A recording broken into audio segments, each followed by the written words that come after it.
Hey guys, it's Kira. Thanks so much for coming back to my channel. Today I wanted to talk to you a little bit about what ultimately led us to the path to becoming urban homesteaders and what ultimately led me to the desire to be a homesteader.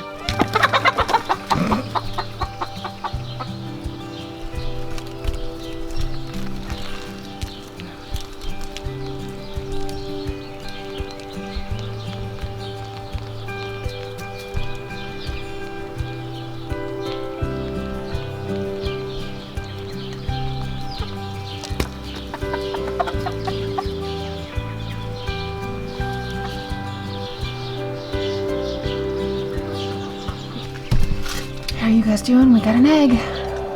One lone egg. Ladies. Come on, ladies. One lone egg. That's the best we can do. Go back in there. Back in. Give me that egg. I'll come back and feed you, actually. Let's do that right now. Can you guys hear that little sound that they're making?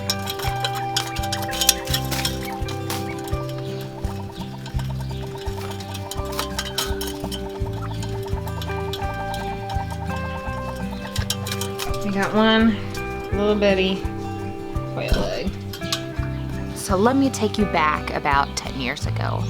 In 2009, I was working a desk job at a major wireless service company, and I was on the phones all the time, and we were going through a big company merger where a larger service provider had purchased our smaller regional service provider company. And so we were going through all these changes between one company to another, and it was pretty stressful, to say the least. I was 20, so I was pretty young at the time, and I had already met my husband, but we weren't married yet at the time. We had dated on and off, and at that point we had decided to get back together. We moved in together, and then he went to Afghanistan. I was in our house alone while he was in Afghanistan, and I was having this chest tightness, and I didn't really know what it was. And after having one episode of really severe chest tightness, I left work early and went to my doctor, and they diagnosed me with anxiety. And for about a year, I was medicated for anxiety, and it wasn't something that I'm ever interested in going back to at this point, unless there's no other option. I didn't feel like I was me while I was on this medication. I didn't feel anxiety, but I also didn't feel anything else. Like I wasn't me. To me, those ups and downs is what makes life enjoyable.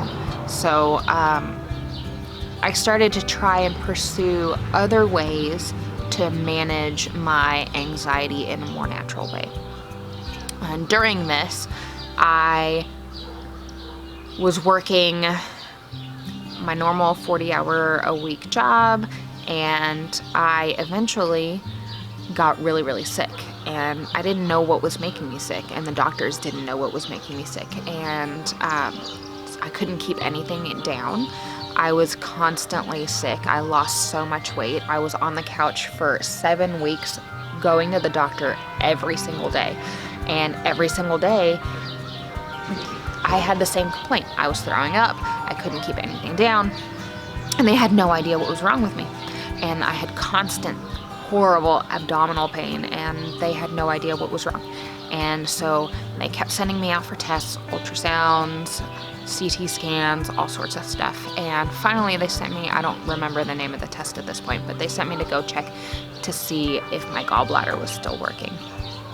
And they did the test, and right away they knew. It was some of the most horrible feelings that I could ever have. They put that stuff in you to test how well your gallbladder is working, and it was horrible. So they figured out that my gallbladder was only working at about 20% of its capacity, and on top of that, the stress of that has made my appendix fail. So I ended up having my gallbladder and my appendix removed at the same time. And after that, I had to completely change my diet. I couldn't eat the same way that I was. And as a 21-year-old, I wasn't eating the most healthy to begin with. So that was my first wake-up call, and that was my first foray, if you will, into the world of more healthful eating. And I soon realized how expensive more healthful eating was, and I've always been rather frugal-minded, and so that led me to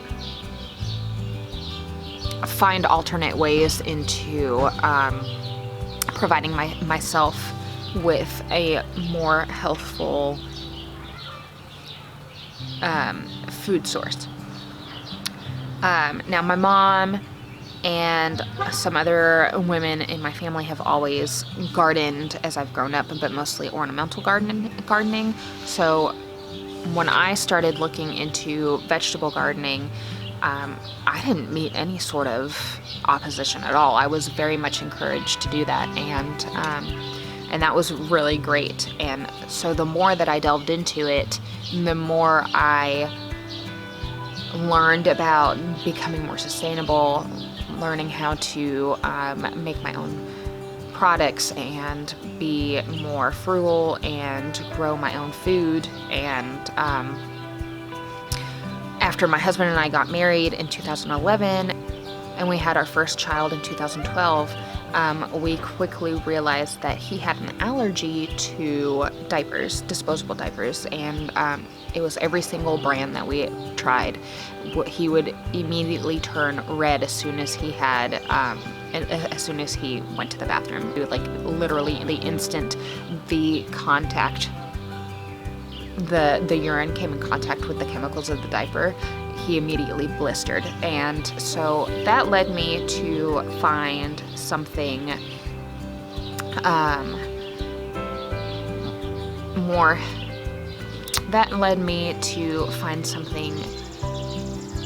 an alternate diaper for him. So we did cloth diapers with him, and I did it with, I loved it so much that I did it with my daughters as well, and my youngest is still cloth diapered because she's not potty trained.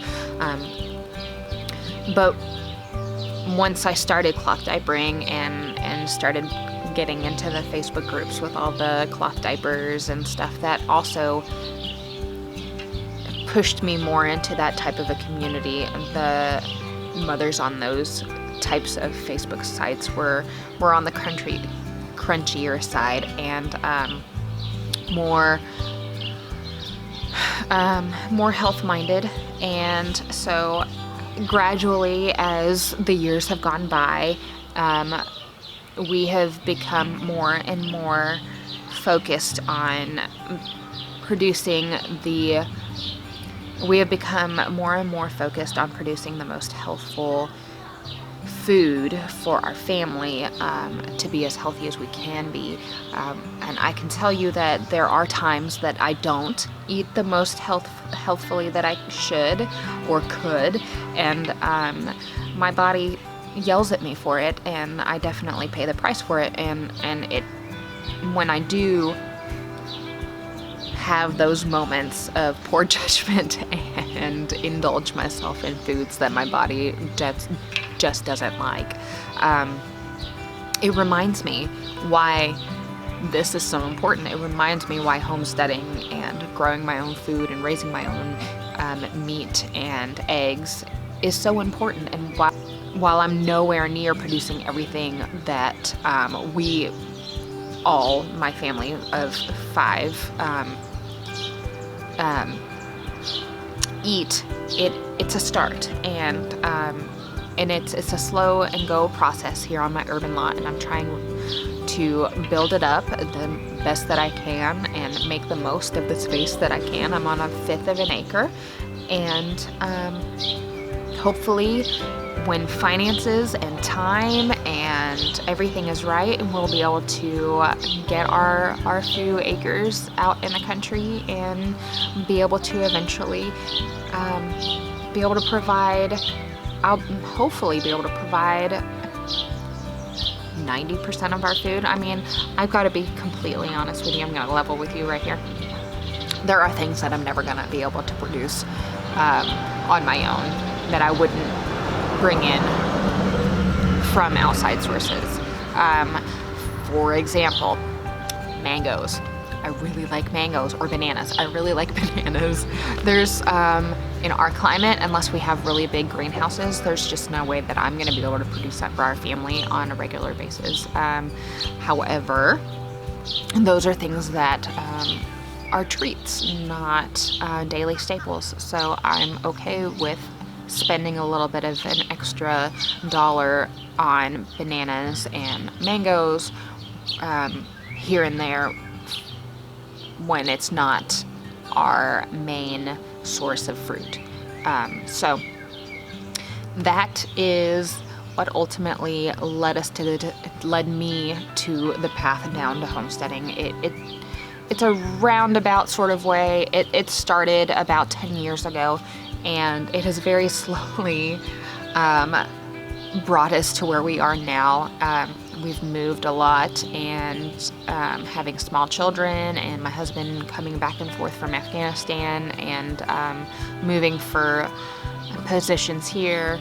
I mean, really, we want to make sure that we are in the right financial situation before we make that jump and leap out into full-time homesteading, because honestly, that's the goal. The goal is to be as sustainable as possible, be able to produce as much of our own food as possible, and ideally have my husband not have to have outside work.